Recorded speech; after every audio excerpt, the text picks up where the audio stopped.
What's going on? This Theo Gremminger, aka the OG Fantasy, back at it. Talking defense yet again. Got a lot of positive feedback on my defensive videos from last week. And there's an easy reason why. A lot of you started the Las Vegas Raiders because you watched the video or you read my article. I am not going to promise that. Again, that was it felt great. I know I used the Las Vegas Raiders in a few defensive spots, and I got like 25 points out of them in my scoring. So I'm sure if you use them, you were feeling good about things. It's really, really nice when you recommend something, they end up being the number one at the position. It doesn't always happen, but when it does, you feel good about it. So hopefully you use them. And if you didn't use them, we also had a couple other defenses that worked out quite well last week, which we're going to go over. But basically, you're watching this video because you survived week one of your fantasy playoffs, or you were resting and awaiting this week with like a coveted first round bye. So last week I wrote this article. It was called Best Fantasy Defenses for Fantasy Playoffs, Top Picks and Tips. It's playerprofiler.com. I have a new article coming out. I believe it's coming out today on Player Profiler, where we basically do what we did last week for week 15 and dive in depth for week 16. And we give you your week 17 stashes. We're going to go over that on this video as well, but definitely check out the article. Helps us out. And this is like the time. You know, you've been doing this all season long, and now you're in your final four, or you're in a league where there's like a 2-week sprint where it's like cumulative points for the next 2 weeks. Certain leagues are doing it different ways, but for most of you, you're in like a win or go home mentality. So a lot of times these matchups are close and high scoring, or for that matter, sometimes they're low scoring. But a lot of times you find these close matchups where you win on the edges. Maybe it's your flex decision. Maybe you made the appropriate decision with the wide receiver 3. Defense, the defensive scoring matters a great deal when you get to the nitty gritty and the top 4. There's no more like top seed playing 11th overall, easy dubs. Everybody left is pretty good or pretty hot. So, well, let's talk about your roster right now. Your roster depth is overrated this time of year. Like having those bench options to get you through the bye weeks, that ship has sailed. You want to maximize your options. You want to have a second quarterback in a lot of situations, just in case you get jammed at that one particular one-off position. But when it comes down to it, you want to have lottery ticket type guys on your roster. Think about like a handcuff running back like a Rico Dowdle, who, if for whatever reason Tony Pollard misses a week, it's an easy start for you in championship week. But after that, unlike the regular season, in most leagues during the regular season, rostering 2 defenses is poor strategy because you're limiting the potential of the rest of your roster. But as we get to a 2-week stretch, rostering multiple defenses is actually a very smart strategy. And it's one that I recommend. So you really want to have an option for this week and potentially a second option for this week in order to block your opponents. And then you also want to think about grabbing a defense for next week. And if you're in great shape this week, like you have a Buffalo Bills defense, and you're saying, there's no reason for me to kind of mess around with this week. Buffalo is playing the Chargers, easy game. Then consider rostering 2 week 17 defenses that I recommend, so your league mates don't have that opportunity. So basically, the big mistake that fantasy managers make when evaluating their defensive options is they look at the counting stats from the season. But a lot of times, if you look at the season as a complete whole, it doesn't tell the story of what's going on right now. So that can really come back to haunt me if I'm looking at like accounting stats. And you really should not be looking at counting stats for a lot of your start-sit decisions now. You want to look at how they've done in the second half of the season, the kind of the nature of the matchup, and what they're going to do this week. It's a weekly game, and that really shows up this time of year. So last week, like a lot of times defensive decisions can come down to the matchups. And it's a difficult thing to sit down a top scoring defense when they have a poor matchup in the fantasy playoffs. But every year you see it where a defense that has scored big time during the season gets to this late December game and puts up a defensive dud. It happened last week. The number one fantasy scoring defense in football, the Dallas Cowboys, They were shredded on the road in Buffalo. And now this week, the Cowboys have another difficult matchup against Miami on the road. I'm probably avoiding them in a lot of spots. I know Tua, you can get to him. The Titans had 5 sacks on him, but I'm still sort of avoiding that one. I think that's a tricky game for Dallas to go into Miami and put up like a dominant defensive performance. That's your risk tolerance. You can choose to ignore that. That's not the only defense that should be challenged this week. The number 2 scoring defense is the Baltimore Ravens. They face off against the runaway freight train of an offense that is the San Francisco 49ers. The number 4 scoring defense is the Miami Dolphins. And now the Dolphins go up against Dallas. I don't want to use them in that spot either. I know Buffalo had a very good defensive outing, but I think Dallas could get it together this week, and that could end up being a high-scoring game. So if you have the Cleveland Browns of like the blue blood defenses that are like weekly starters, they're a weekly lock start. And they have a plus matchup this week against a really banged up Houston Texans team. That's one you can, ignore the rest of this video or fast forward it to the end when we talk about week 17. If you have the Jets and the Bills, those are pretty easy starts this week. They're facing off against the Chargers and the Washington Commanders. And that Washington Commanders team is sort of heading south. The Chargers team gave us the number 1 defensive outing last week. The Bills are a smash play. So again, last week, I gave you 6 defenses. And we had the 25-point outburst and the number 1 scoring defense from Las Vegas. And let's kind of just go over the ones that are basically how they did. So I gave you Las Vegas. Las Vegas won 63-21. They had 3 sacks, 4 fumble recoveries, 1 interception, 2 defensive touchdowns. They finished as defense number 1. That was a hit, big time hit.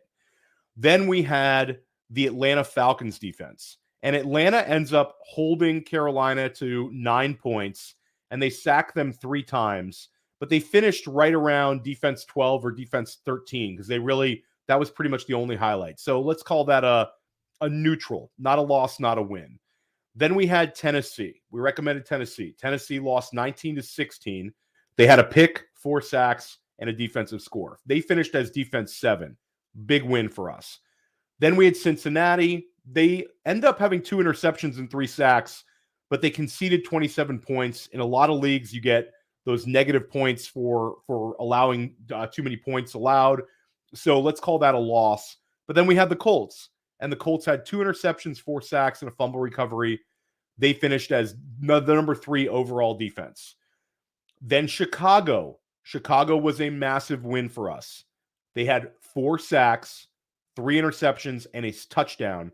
They finished as defense number 4. So, again, this is not like me patting myself on the back, but by simply attacking defensive streamers last week, we were able to identify 4 top 8 defenses. We gave you the number 1 defense, the number 3 defense, the number 4 defense, and the number 7 defense. We hit on 4 out of 6. This week, let's look to do it once again. So this week, again, we talked about a couple of the teams, like you're starting Cleveland, you're starting Buffalo. If there's like yo, Theo, I like the sound of this streamer. Should I start them against Buffalo instead of Buffalo? No. You're going to start Buffalo. So let's go over some of these week 16 streaming options. And most of the teams I'm listing are available in more than 50% of Yahoo leagues. A couple of them are rostered in a little more leagues than that, but I know for like my leagues with Wednesday waivers, a lot of these teams are still available to me. So if you're looking at a Yahoo or a ESPN or a Sleeper, they might still be there. I would double check. And the first streamer that I'm going to talk about, and this is an interesting one, is Denver, because we have to remind ourselves that this is a weekly game. And do I love recommending a defense that got shredded last week? No. A 42-point outburst by Detroit. Really ugly loss for Denver. But we have to take a step back. They're not playing Detroit this week. They're not going up against Jared Goff and Jahmyr Gibbs and Amon-Ra St. Brown and that Sam Laporta guy who is just incredible. They're going up against a New England Patriots team that's just decimated. and they are hosting Bailey Zappi on the road in Mile High Stadium. The Broncos are 5th in the NFL in forced turnovers. And in the previous 8 games, they have not conceded more than 22 points scored. So, like, to me, they had been on an 8-game tear where they never conceded more than 22 points. So you're talking about going back to very early in the season for them allowing a score that was more than 22 points. And they have the ability to turn you over. Plus, we get the Patriots coming into Mile High, Bailey Zappi on the road. This is sort of a smash play. I think that Denver is going to get pressure on New England. I think that Denver could lay a number on them. I think this is Denver like kind of flipping the script on what happened in Detroit. I like Denver a lot. Indianapolis. Indianapolis is available still in 52% of Yahoo leagues. And the Colts defense are 3rd in the NFL in sacks. And now they get to face off against Taylor Heineke and the Atlanta Falcons. The Falcons scored 7 points last week. There's not a lot of good vibes with this Atlanta team. They made a quarterback switch this week. So the Colts defense last week feasted against Pittsburgh. Now they get Taylor Heineke and the Falcons at home in Indy. This is going to be a very interesting spot. And I think when you think about Taylor Heineke, some of you might look at Taylor Heineke as sort of an upgrade to Desmond Ridder. And I think in certain ways he is. But there's some things that we like about Taylor Heineke going up against us a lot if we're streaming a defense. Taylor Heineke has thrown for 22 interceptions in his last 28 games played. So you have the quarterback change. You have Indianapolis on the road in Atlanta. You have the Taylor Heineke switch. You have Taylor Heineke's shown a propensity for throwing picks. You got Arthur Smith sort of with his back against the wall. And on the flip side, this Indianapolis team is competing for a playoff spot. This is like a must-win game for them. Atlanta is behind, and Atlanta is now in 3rd in the NFC South. So for me, I like the good vibes of Indianapolis, Indianapolis's ability to get to the quarterback, and I'm going to be looking to use them again. And they've got a nice Week 17 matchup as well we're going to talk about shortly. Got to talk about the Chicago Bears. I love the Chicago Bears. This is one of the teams, like, if you want to use a really exciting option, and maybe you don't love Indianapolis on the road, maybe you don't love Denver this week because they got steamrolled last week and you think that's a scary thing to use them. Again, it's a weekly game. Don't be scared about last week. But Chicago is red hot. Eberflus has been running the defense. He's got to get credit for it. But I love the Bears' potential over the next 2 weeks. They've got very appealing matchups over the next 2. They host Arizona this week. And Kyler Murray is always a challenge for opposing defenses. He puts a lot of pressure on you with his legs. He can make something out of nothing. He can avoid a pass rush. Like Kyler Murray, I get it. Some of you don't like streaming against Kyler Murray. But this Chicago defense has been red hot, especially at home. The Bears have not allowed an opponent to crack 20 points at Soldier Field since week 4. The defensive stats have also been insane for them recently. Chicago has 15 sacks and 12 interceptions over their last 5 games. Think about that. 15 sacks, 12 interceptions over the last 5 games. And even if you don't want to use Chicago this week and you have an option like Buffalo or Cleveland, just roster these Bears because you don't want to go up against a defense that's putting up these kind of stats and these kind of numbers in week 17. Go ahead and prevent your league mates from getting that one. Now, this defense is rostered, again, in a lot of leagues. They're only available in 43% of Yahoo leagues, but that's the Green Bay Packers. Green Bay conceded 34 points in Week 15's loss to Tampa Bay, but they did register 5 sacks, which was a season high for them. So the pass rush was strong last week despite the loss. Carolina just simply cannot score, and Green Bay's playing against them. Again, Carolina last week scored 9 points. They won, but they only scored 9. The Panthers have also allowed the 4th most sacks in the NFL. There is nothing threatening at all about this matchup for Green Bay. This is a simply fade the bad offense and go with Green Bay in this matchup. It's not that hard. Now, the next two games are actually games where you're going to get a chance to go up against new quarterbacks potentially. And the first defense we need to talk about is Tampa Bay. Tampa Bay goes up against Jacksonville this week, and Trevor Lawrence is in the concussion protocol.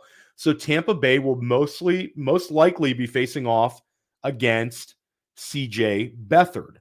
And CJ Beathard has not started an NFL game for a very, very long time. His last start was in 2020. The Buccaneers have won 3 straight games. They've registered 9 sacks while doing so. The Jaguars are also coming off of like a dysfunctional 7-point performance against Baltimore. You think about like the end of the first half clock management. I mean, just like bonehead mistakes.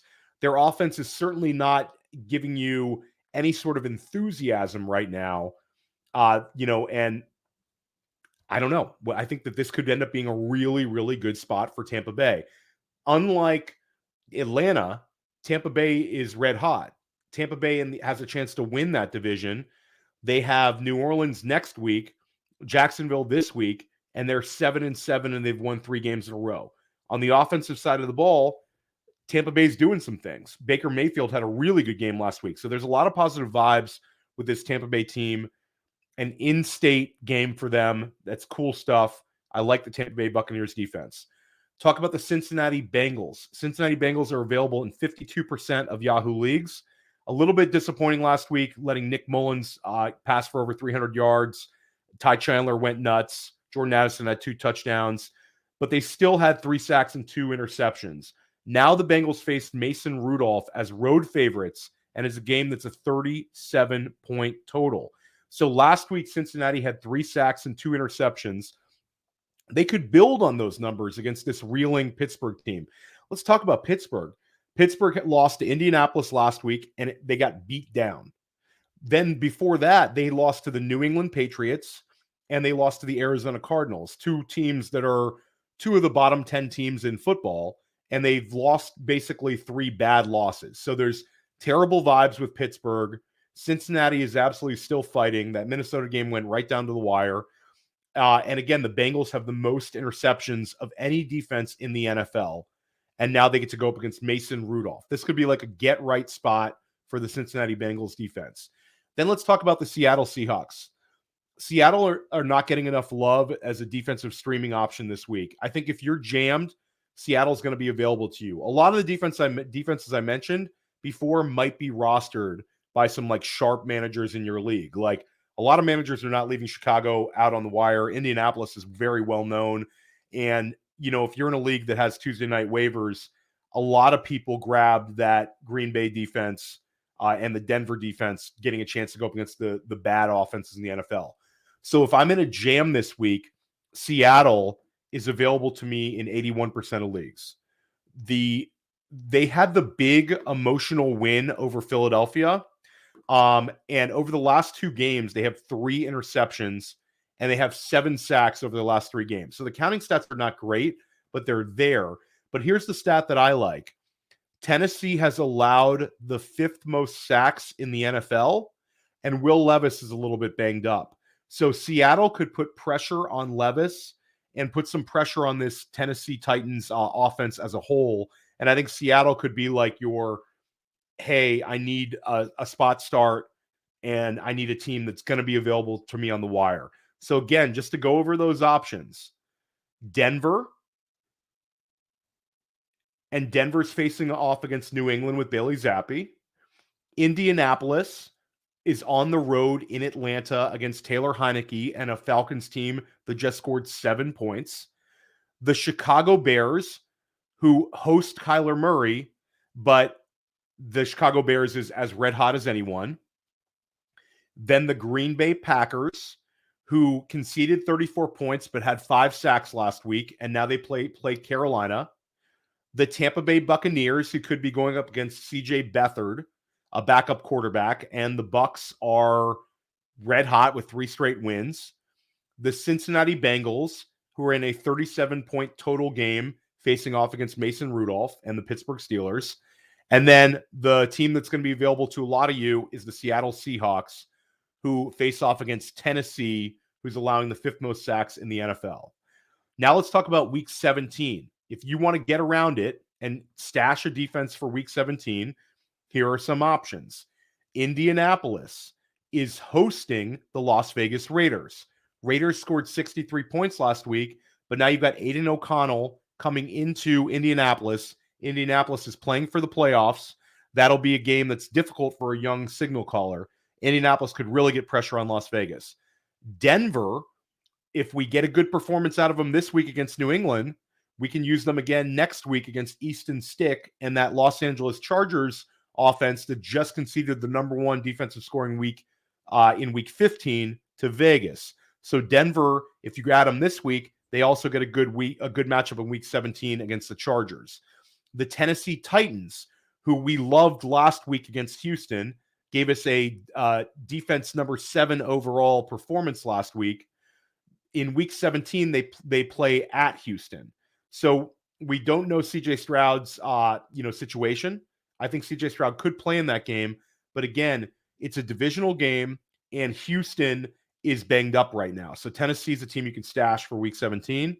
Chicago, who I talked about how much I love their defense, they will be hosting Taylor Heineke in Soldier Field in week 17. That is an absolute smash spot for the Chicago Bears. Then 2 other defenses we didn't discuss on this video. The LA Rams will be hosting the New York Giants offense that just got demoralized against New Orleans last week. They're going to go to LA. The Rams are fighting for their playoff chances right now, and they're going to be fired up against that New York Giants offense in LA. And then the Jacksonville Jaguars. Jaguars are available to you in 58% of Yahoo leagues, and they're hosting Carolina in week 17. Again, look for all of my video content like this right here at Player Profiler. Look for all of my podcasts and shows. I'm Theo Gremminger. You can follow me at the OG Fantasy. Look for me on Press Coverage, First Class Fantasy, the Sonic Truth Dynasty podcast with Matt Kelly, Future Cast with Matty Keenwomb. I'm everywhere, man. We're rolling. We're putting out a lot of content here at Player Profiler. And also, please read my articles. We put a lot of time into them, and I think they can be a real big help to you in your chasing of your fantasy championship. Let's win some titles. Let's win some money. Have a happy holidays, and let's get